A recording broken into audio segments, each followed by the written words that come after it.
আসসালামু আলাইকুম সবাইকে। আশা করি আল্লাহর রহমতে ভালো আছেন। এই ভিডিওতে আমরা দেখব কিভাবে চলেন তাহলে ভিডিওটা শুরু করি। চলেন তাহলে ভিডিওটা শুরু করি।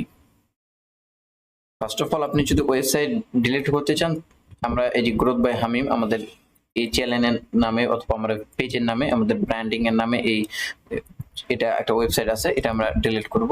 দেখেন এই সাইটটা একটা র সাইট। তার জন্য আপনি ফার্স্ট অফ অল আপনি যে সি প্যানেলে আছে বা আপনার যে কন্ট্রোল প্যানেল ওখানে চলে আসবেন। আসার পর আপনি দুইটা নিয়মে ডিলিট করতে পারেন।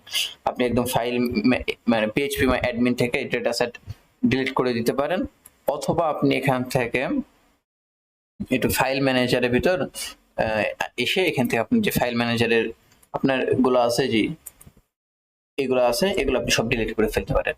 যদি আমি দেখাই কিভাবে ডিলিট করবেন, সরি, এখান থেকে আপনি এগুলা সবগুলো সিলেক্ট করার জন্য এখান থেকে জাস্ট এই যে উপরে লেখা আছে, আমি একটা সিলেক্ট করি।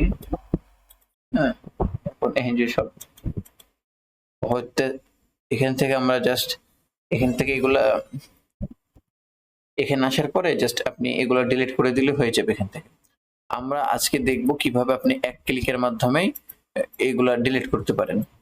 তার জন্য ফার্স্ট অফ অল আপনি আপনার সি প্যানেল চলে আসবেন। আসার পরে সফটওয়্যার কুলারতে চলে যাবেন। নিচে ওয়ার্ডপ্রেসের উপরে ক্লিক করব। এখান থেকে আমি একটু নিচে আসবো, দেখো আমরা এখানে আমাদের কয়েকটা ডোমেন অ্যাড করা আছে।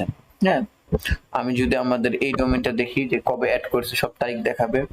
আমি এখান থেকে আপনার ওয়েবসাইটের ব্যাকএন্ডে ঢুকতে পারবো। আমি জাস্ট এখান থেকে এটা ডিলিট করে দেব। তার জন্য এখানে আগে সিলেক্ট করে নেব এবং এখান থেকে রিমুভ বাটনে ক্লিক করার সাথে সাথে যে এখান থেকে রিমুভ হয়ে যাবে সব। হ্যাঁ, আমার অলরেডি সবগুলো এই যে রিমুভ হয়ে যেতেছে।